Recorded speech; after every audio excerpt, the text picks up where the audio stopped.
मनुष्य एक सामाजिक प्राणी। सृष्टिर प्राक कालरू समाजर कोଳରେ से बढ़ी आसीछि। एही समाजरे ही तार जन्म एवं अभिवृद्धि।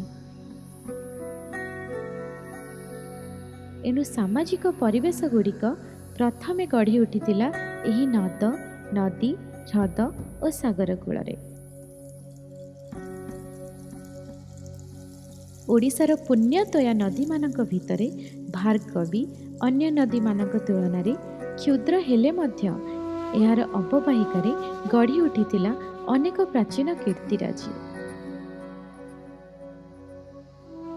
भार्गवी अववाहिकारे जहा किछि रही जाइछि सेही सबु प्राचीन ऐतिह्यर मूक साक्षी रूपे विद्यमान। एथिमध्यरु बाळकाटी अंचल अन्यतम। आज भी समग्र बाळकाटी को तार प्राचीन इतिहास भौगोलिक अवस्थिति एक ऐतिह्य स्थली रूपे गढ़ी तोली।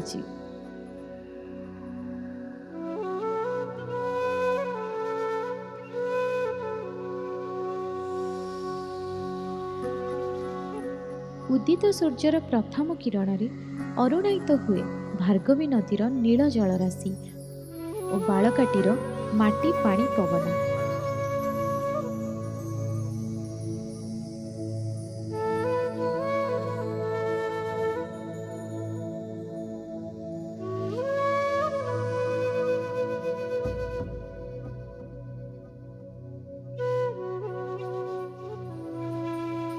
ओडिशार कला संस्कृति धर्म और ऐतिह्य को अनुध्यान कले जना जाए ओडिशार अनेक ऐतिह्य लुचि रही बाळकाटी अंचल।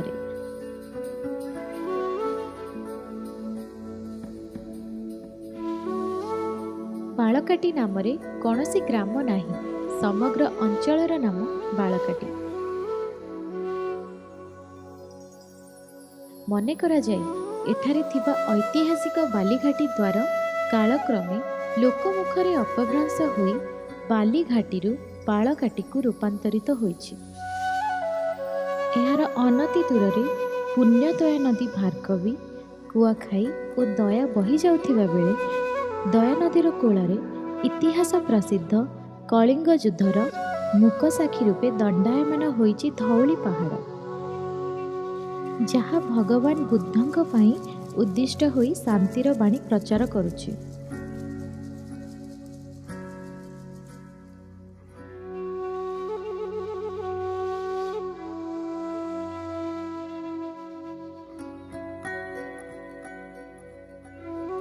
बाळकाटीर मध्य भागरे लंबी जाइछि इतिहास प्रसिद्ध जगन्नाथ सड़क।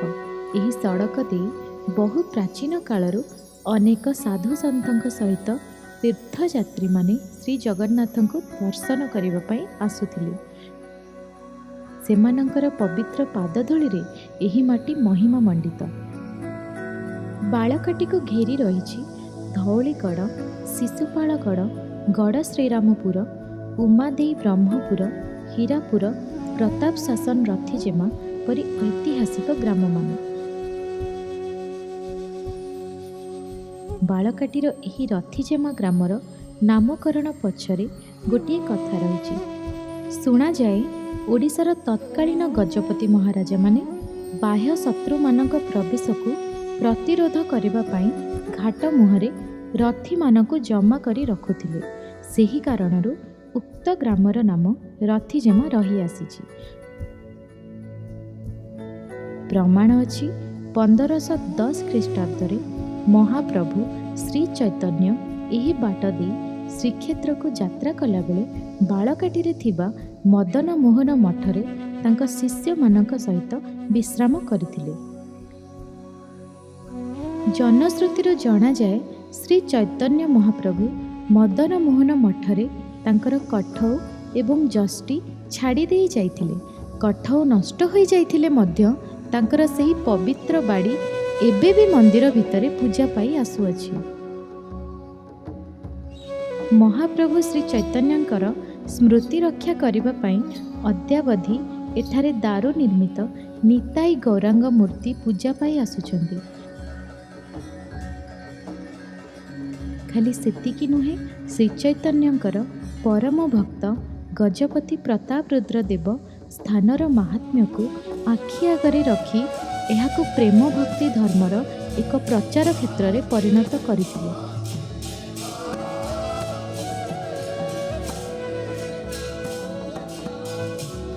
ଏଠାରେ ନିଜ ନାମ ଅନୁସାରେ ଏକ ବ୍ରାହ୍ମଣ ଶାସନ ପ୍ରତିଷ୍ଠା କରିଥିଲେ। ସେହିଦିନଠାରୁ ଏହାର ରାଜସ୍ୱ ଗ୍ରାମର ନାମ ପ୍ରତାପ ଶାସନ ରହିଆସିଛି। ଏହି ପୁଣ୍ୟ ମାଟିର ଆକର୍ଷଣ ସବୁ କୋଣକୁ ରହିଛି।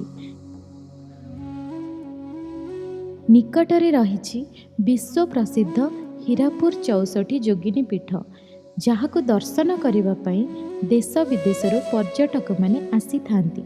ସମଗ୍ର ଅଞ୍ଚଳର ମହତ୍ତ୍ୱକୁ ବୃଦ୍ଧି କରି ଆସୁଥିବା ଏହି ପୀଠ ବହୁ ପ୍ରାଚୀନ କାଳର ଐତିହ୍ୟକୁ ପ୍ରତିବିମ୍ବିତ କରି ଆସୁଛି।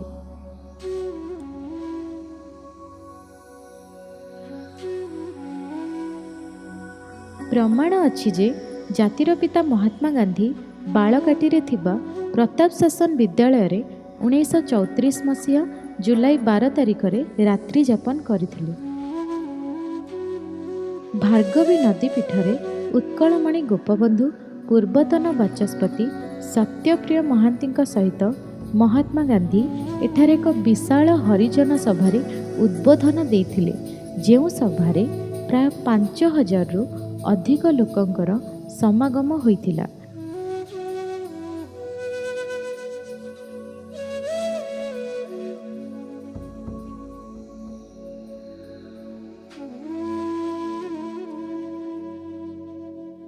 ତାଙ୍କରି ସ୍ମୃତିକୁ ସାଇତି ରଖିବା ପାଇଁ ଏଠାରେ ତାଙ୍କର ଏକ ପ୍ରତିମୂର୍ତ୍ତି ସହିତ ଗାନ୍ଧୀଜୀଙ୍କର ସ୍ମୃତିପୀଠ ଗଢ଼ି ଉଠିଛି।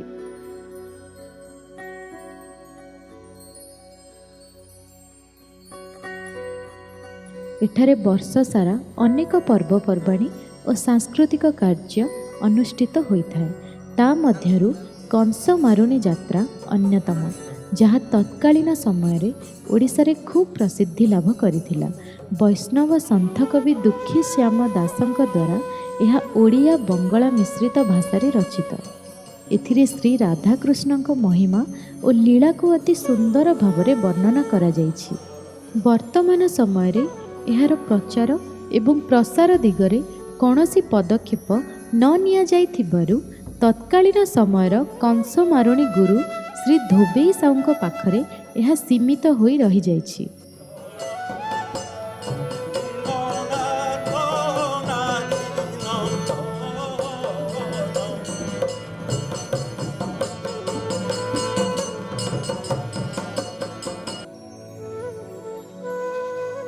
ରଥିଜେମା 30 ଘର ସାହିର ଗୋପାଳ ଜୀଉ ଦେବ ବହୁ ପ୍ରାଚୀନ କାଳରୁ ପ୍ରତିଷ୍ଠା ଲାଭ କରି ଆସୁଛନ୍ତି। ତାଙ୍କୁ ରଥିଜେମାର 4 ସାହି ବା 4 ଦେଶର ଠାକୁର କୁହାଯାଏ। କଂସ ମାରୁଣୀ ଯାତ୍ରା ଏହିଠାରୁ ପ୍ରଥମେ ଆରମ୍ଭ ହୋଇଥିଲା। ଶ୍ରୀ ଚୈତନ୍ୟ ମହାପ୍ରଭୁଙ୍କ ପ୍ରେମ ଭକ୍ତି ଧର୍ମ ଶିକ୍ଷା ଦେଉଥିବା ଅନେକ ଗୌଡ଼ୀୟ ବୈଷ୍ଣବ ସାଧୁମାନଙ୍କର ସମାଧି ପୀଠ ଏହି ମନ୍ଦିରରେ ଶୋଭା ପାଇ ଆସୁଅଛି।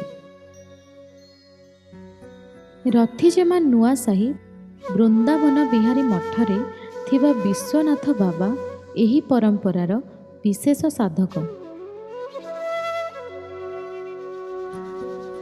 ଏହି ବାଳକାଟିର ଦୋଳ ମେଳନ ଉତ୍ସବ ସମଗ୍ର ଓଡ଼ିଶାରେ ଫଗୁ ପାଇଁ ପ୍ରସିଦ୍ଧ।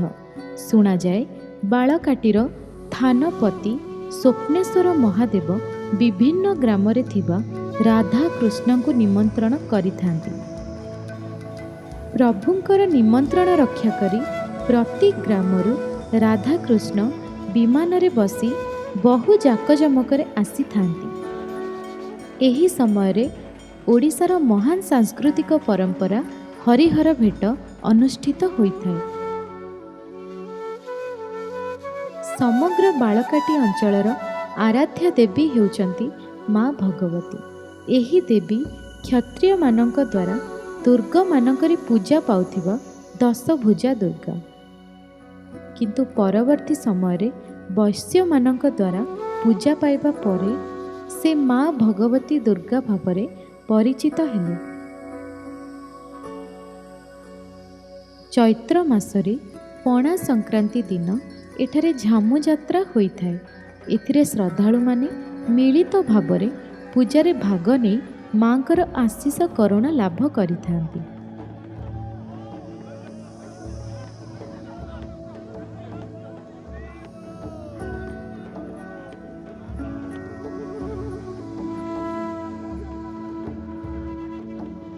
ଭଗବତୀଙ୍କ ଠାରୁ ଅନତି ଦୂରରେ ରହିଛନ୍ତି ମା ଝାଡ଼େଶ୍ୱରୀ।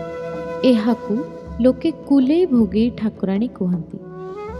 ଏହି ପୀଠରେ ଛୋଟ ଶିଶୁମାନଙ୍କୁ ଆରୋଗ୍ୟ କରିବା ପାଇଁ ମାନସିକ କରି ଲୋକମାନେ ଛୋଟ ଛୋଟ କୁଲେଇ ଭୋଗେଇ ଟାଙ୍ଗିଥାନ୍ତି।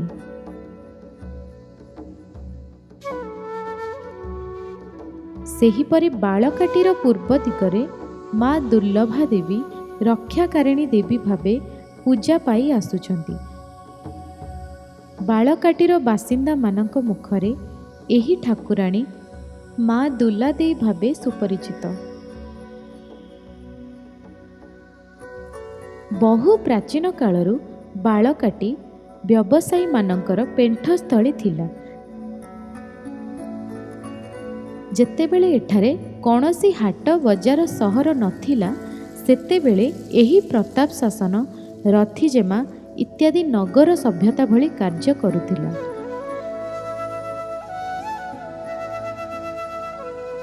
ପରବର୍ତ୍ତୀ ସମୟରେ ଆଧୁନିକ ସଭ୍ୟତାର ବିନା ସକ୍ଷମରେ ଏଠାରେ ଏକ ସାପ୍ତାହିକ ହାଟ ଆରମ୍ଭ ହୋଇ ଏବେ ବି ଲୋକପ୍ରିୟ ହାଟ ଭାବରେ ପରିଚିତ ହୋଇ ଆସୁଛି।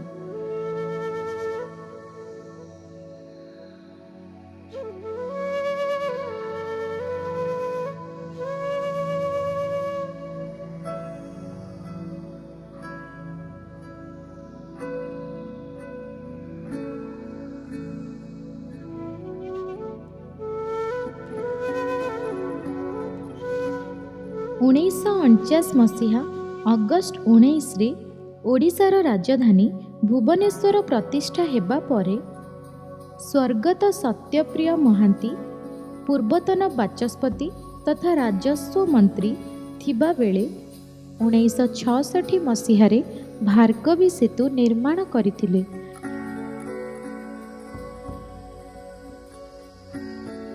ଯାହା ଫଳରେ ସେହି ବାଟ ଦେଇ ଜୟଦେବ ନିର୍ବାଚନ ମଣ୍ଡଳୀର ଓ ଆଖପାଖ ଅଞ୍ଚଳର ଜନସାଧାରଣ ଯାତାୟାତ କରି ଆସୁଛନ୍ତି।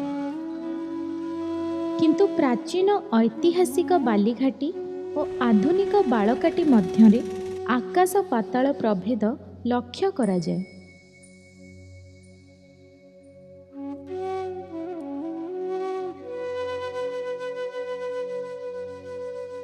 ଆଧୁନିକ ଶିକ୍ଷାର ବିସ୍ତାର ପ୍ରଥମେ ତତ୍କାଳୀନ ଶିକ୍ଷା ମନ୍ତ୍ରୀ ସତ୍ୟପ୍ରିୟ ମହାନ୍ତି ଓ ପଣ୍ଡିତ ଗୋପୀନାଥ ନାୟକଙ୍କ ଉଦ୍ୟମରେ ଗଠିତ ହେବା ପରେ ବାଳକାଟିର ବିକାଶ ଘଟିଥିଲା। ପୂର୍ବରୁ ଏଠାରେ ବାସ କରୁଥିବା ଅଧିବାସୀମାନଙ୍କର ପାରମ୍ପରିକ କୁଟୀର ଶିଳ୍ପ ବିଦ୍ୟା ବଂଶାନୁକ୍ରମିକ ଭାବେ ପ୍ରଚଳିତ ହୋଇ ଆସୁଥିଲା।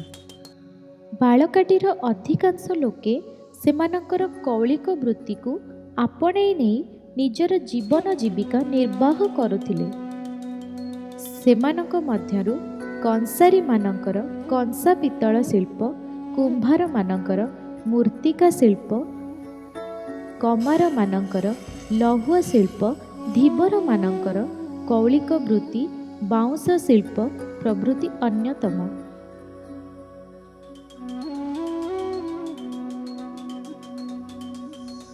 ପୂର୍ବେ ବାଳକାଟି କଂସା ପିତ୍ତଳ ଶିଳ୍ପ ପାଇଁ ସମଗ୍ର ଦେଶରେ ପ୍ରସିଦ୍ଧ ଥିଲା।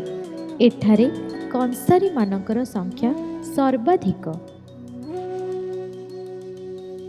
କଂସା ଥାଳି, ବାସନକୁସନ, ମୂର୍ତ୍ତି, ବିଭିନ୍ନ ବିଳାସ ସାମଗ୍ରୀ, ପୂଜା ସାମଗ୍ରୀ, ଘଣ୍ଟା ତିଆରି କରିବାରେ ବାଳକାଟିର କଂସାରୀମାନଙ୍କର ଖ୍ୟାତି ଚାରିଆଡ଼େ ପ୍ରସାରିତ।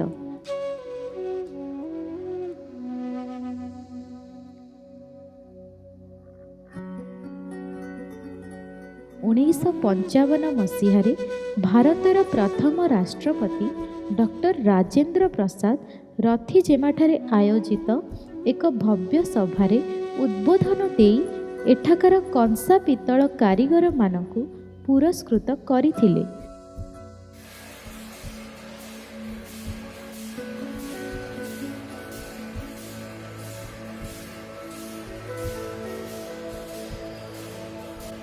ବାଳକାଟିର ଘଣ୍ଟୁଆମାନଙ୍କର ରଥଯାତ୍ରା ସମୟରେ ଏକ ସେବା ମଧ୍ୟ ରହିଆସିଛି। ବାଳକାଟିର କଂସାରୀମାନଙ୍କ ଘଣ୍ଟରୁ ବାହାରୁଥିବା ଆଧ୍ୟାତ୍ମିକ ଧ୍ୱନି ରଥଯାତ୍ରା ସମୟରେ ଶ୍ରଦ୍ଧାଳୁମାନଙ୍କୁ ଭକ୍ତି ଭାବରେ ବିଭୋର କରିଦିଏ।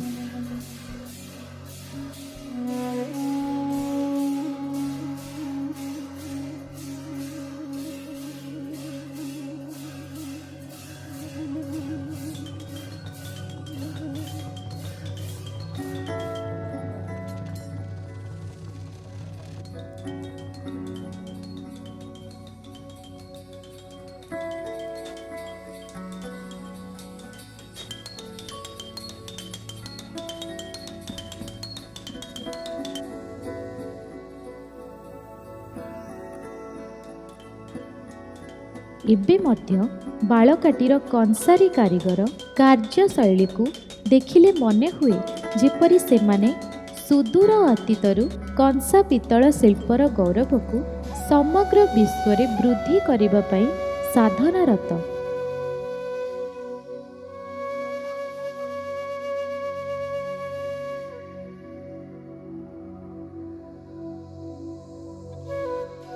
ସେହିପରି କୁମ୍ଭାର ଜାତିର ଲୋକମାନେ ମାଟି ପାତ୍ର, ମାଠିଆ, ହାଣ୍ଡି, ଚୁଲା, ମୂର୍ତ୍ତି, ଟେରାକୋଟା ଆଦି ଗଢ଼ି ନିଜର ଜୀବନ ଜୀବିକା ନିର୍ବାହ କରନ୍ତି। ଆଧୁନିକ ସଭ୍ୟତାରେ କାଚ, ପ୍ଲାଷ୍ଟିକ ବାସନର ଚାହିଦା ବୃଦ୍ଧି ପାଉଥିଲେ ମଧ୍ୟ ମାଟି ପାତ୍ରକୁ ଏବେ ବି ଶୁଭ କାର୍ଯ୍ୟମାନଙ୍କରେ ବ୍ୟବହାର କରାଯାଉଛି। ମହାପ୍ରଭୁ ଶ୍ରୀ ଜଗନ୍ନାଥଙ୍କର ଅବଢ଼ା ଏହି ମାଟି କଡ଼ୁଆରେ ରନ୍ଧା ହୁଏ।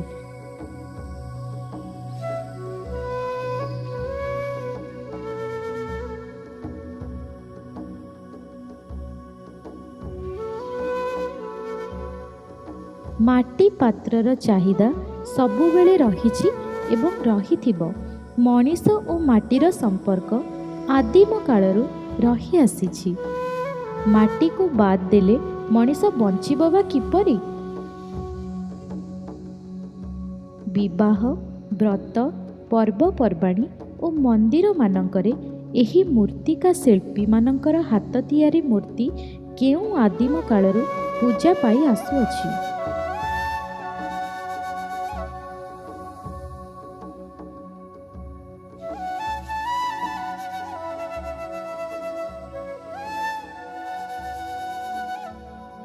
କୁମ୍ଭାରମାନଙ୍କ ପରି ଲୌହ କାରିଗର, କମାରମାନଙ୍କର ଅବଦାନ ସଭ୍ୟତାର ବିକାଶରେ ଅତୁଳନୀୟ।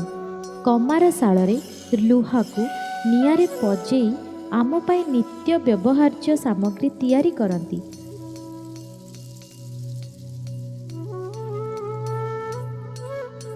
ସେହିପରି ବାଉଁଶ ଶିଳ୍ପର ଶିଳ୍ପୀମାନଙ୍କର ଚାହିଦା ଏବେ ଦିନକୁ ଦିନ ବୃଦ୍ଧି ପାଇବାରେ ଲାଗିଛି। ବାଉଁଶ ନିର୍ମିତ ବିଳାସ ସାମଗ୍ରୀ ସହିତ ଘରର ନିତ୍ୟ ବ୍ୟବହାର୍ଯ୍ୟ ସାମଗ୍ରୀ ତିଆରି କରି କେଉଁ ଆଦିମ କାଳରୁ ଏମାନେ ନିଜର ଜୀବନ ଜୀବିକା ଭାବରେ ଗ୍ରହଣ କରି ଆସିଛନ୍ତି। ବାଳକାଟିରେ ବହୁ ପ୍ରାଚୀନ କାଳରୁ ବିଭିନ୍ନ ଜାତି ଧର୍ମର ଲୋକମାନେ ଏକତ୍ର ବସବାସ କରି ଆସୁଛନ୍ତି। ସେମାନଙ୍କର ବୃତ୍ତି ଅନୁସାରେ ଭିନ୍ନ ଭିନ୍ନ ପ୍ରକାର ରୀତିନୀତି ମଧ୍ୟ ଦେଖିବାକୁ ମିଳିଥାଏ।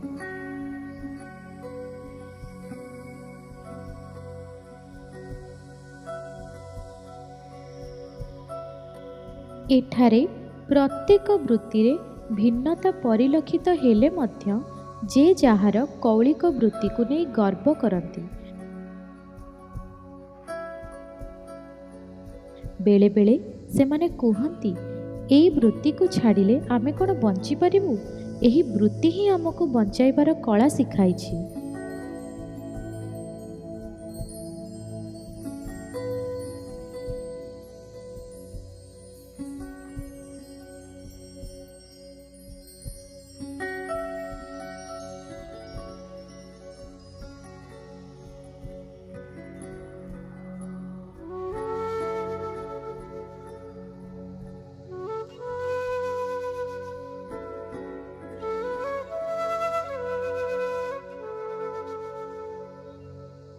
ବର୍ତ୍ତମାନ ଆଧୁନିକ ଶିକ୍ଷାଭିତ୍ତିକ ସ୍କୁଲ ଓ କଲେଜର ବହୁଳ ବିକାଶ ଘଟିବା ଫଳରେ ଏଠାରେ ବସବାସ କରୁଥିବା ଲୋକମାନଙ୍କର ଜୀବନଶୈଳୀରେ ବ୍ୟାପକ ପରିବର୍ତ୍ତନ ଘଟିଥିବାର ଦୃଷ୍ଟାନ୍ତ ଦେଖିବାକୁ ମିଳେ।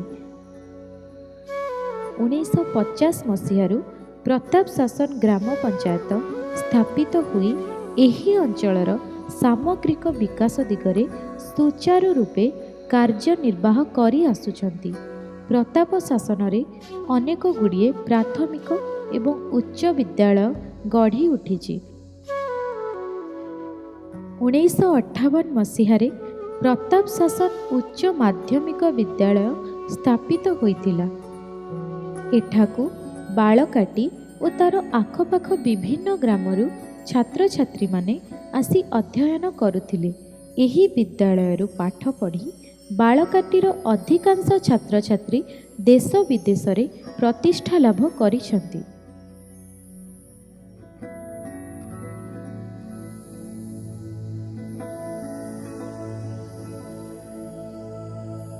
ପରବର୍ତ୍ତୀ ସମୟରେ 1968 ମସିହାରେ ବାଳିକାମାନଙ୍କ ପାଇଁ ଏକ ସ୍ୱତନ୍ତ୍ର ବାଳିକା ଉଚ୍ଚ ବିଦ୍ୟାଳୟ ସ୍ଥାପିତ ହୋଇ ବାଳକାଟିରେ ନାରୀ ଶିକ୍ଷାର ବହୁଳ ପ୍ରଚାର ଓ ପ୍ରସାର ଦିଗରେ କାର୍ଯ୍ୟ କରି ଆସୁଅଛି। ପୁରୁଷମାନଙ୍କ ପରି ମହିଳାମାନଙ୍କୁ ମଧ୍ୟ ମୁଖ୍ୟ ସ୍ରୋତରେ ସାମିଲ କରିବା ପାଇଁ ଏହି ବାଳିକା ଉଚ୍ଚ ବିଦ୍ୟାଳୟର ଅବଦାନ ଅତୁଳନୀୟ। ଆମ ବାଳକାଟିର ମା' ଭଉଣୀ ଝିଅମାନେ ମଧ୍ୟ ପୁରୁଷମାନଙ୍କ ପରି କୌଣସି ଗୁଣରେ କମ୍ ନୁହନ୍ତି।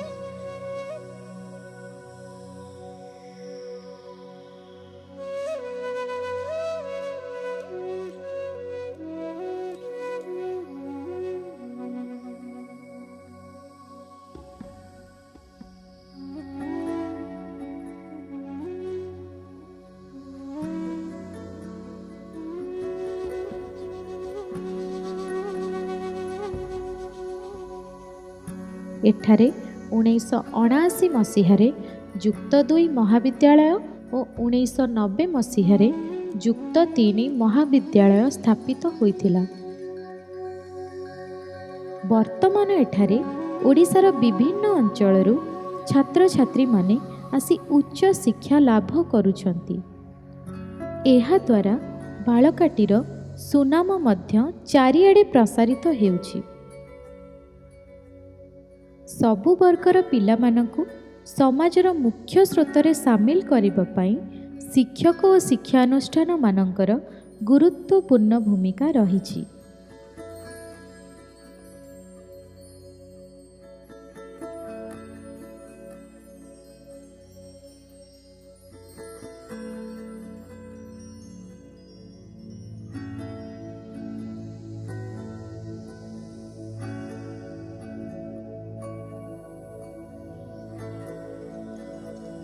ଏହି ଅଞ୍ଚଳର ଶିକ୍ଷା ବ୍ୟବସ୍ଥାକୁ ଅନୁଧ୍ୟାନ କରି ଅନେକ ବିଶିଷ୍ଟ ବ୍ୟକ୍ତିମାନେ ଏହି ଅଞ୍ଚଳକୁ ବିଦ୍ୟା ବିହାର ବାଳକାଟି ନାମରେ ନାମିତ କରିଛନ୍ତି।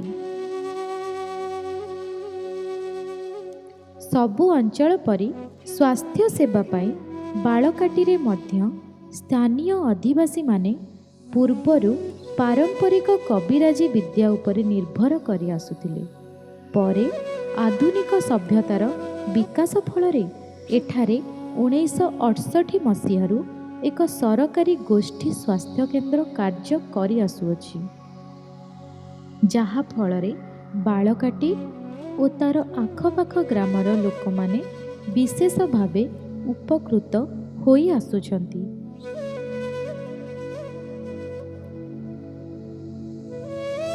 କଳା ଓ ସଙ୍ଗୀତ କ୍ଷେତ୍ରରେ ବାଳକାଟିକୁ ଦେଶ ବିଦେଶରେ ଏକ ସ୍ୱତନ୍ତ୍ର ପରିଚୟ ଦେବାରେ ସଙ୍ଗୀତ ସୁଧାକର ବାଳକୃଷ୍ଣ ଦାସଙ୍କର ଅବଦାନ ଅତୁଳନୀୟ।